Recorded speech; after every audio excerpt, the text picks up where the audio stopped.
Bonjour, vous êtes avec David encore une fois. Ici, dans ce chapitre, on va expliquer aussi dans la partie énergie, le deuxième chapitre qui concerne les formes d'énergie, les différentes formes d'énergie.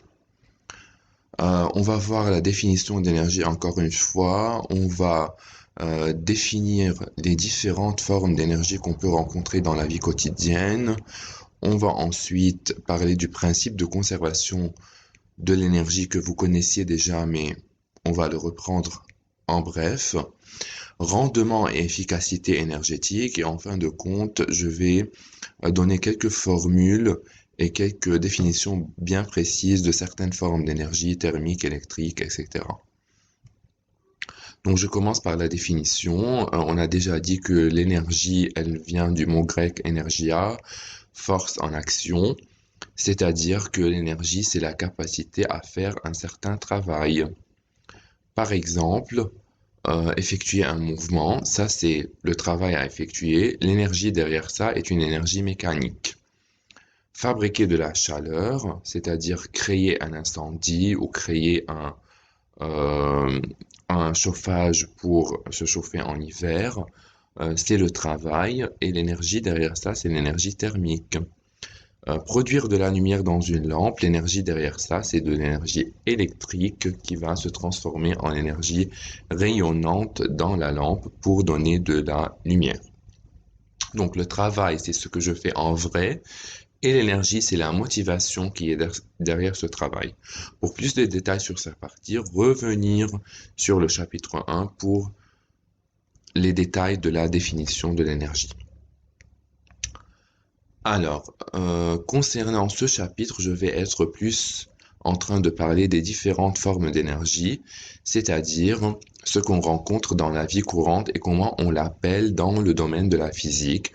Par exemple, quand je viens voir un feu ou un incendie ou des trucs reliés à la chaleur et à la température, l'énergie s'appelle l'énergie thermique ou bien c'est la forme thermique de l'énergie. Autre exemple, la foudre ou bien aussi l'électricité qui vient sous les lignes haute tension qui arrivent à notre maison. Ici, on parle d'énergie électrique. Quand je parle d'électricité, c'est l'énergie électrique et que je peux voir dans différents exemples aussi de la vie quotidienne. La forme mécanique de l'énergie ou bien l'énergie mécanique, elle est bien reliée au mouvement. Donc, si j'ai un mouvement, j'ai une énergie mécanique.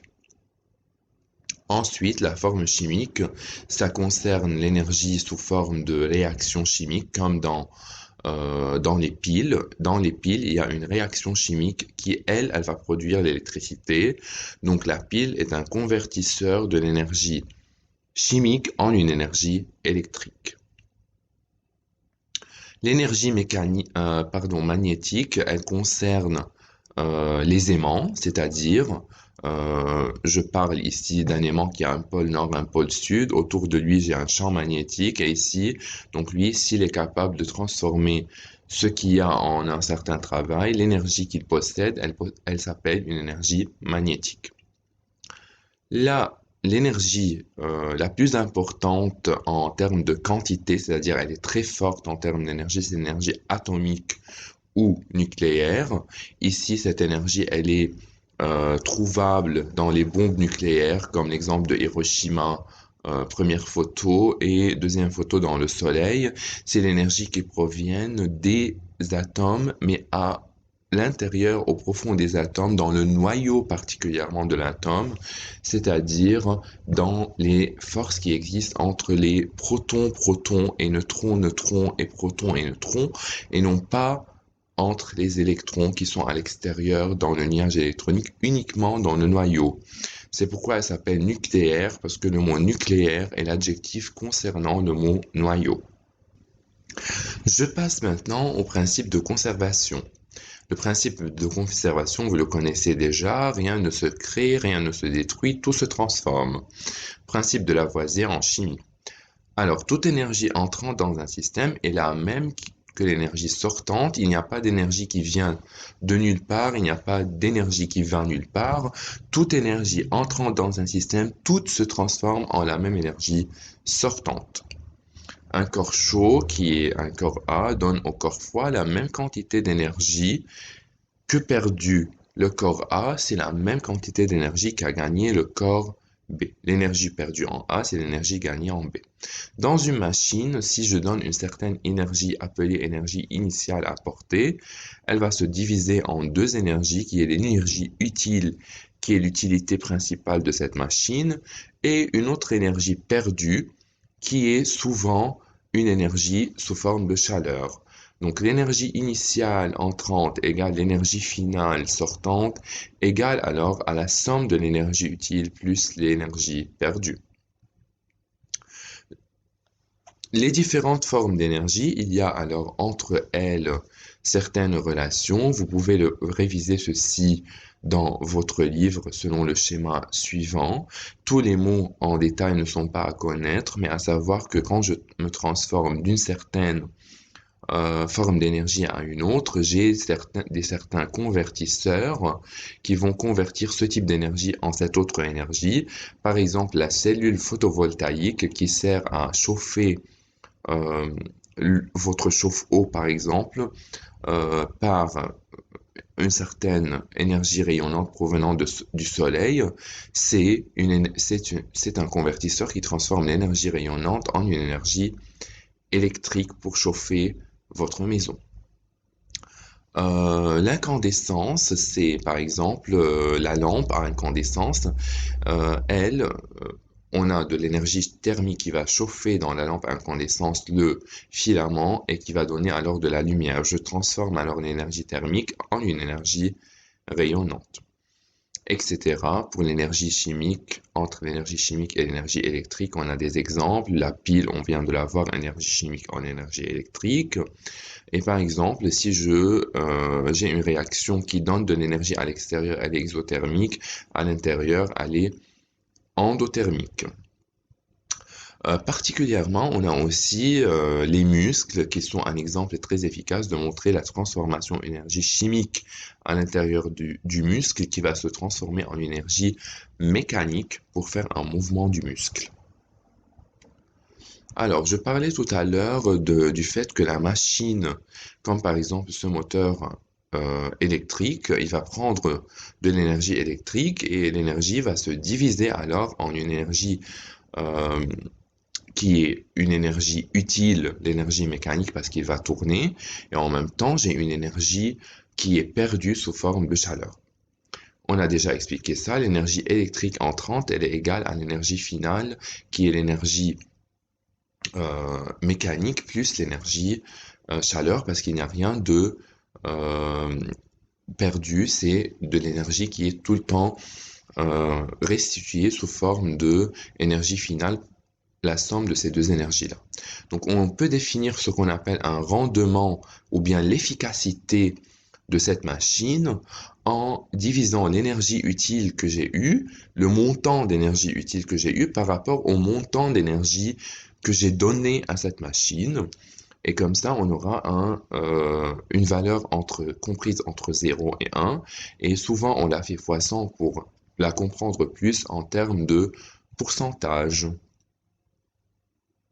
Maintenant, passons à expliquer en détail certaines formes d'énergie, comme l'énergie thermique qu'on indique qu'elle est reliée à la chaleur.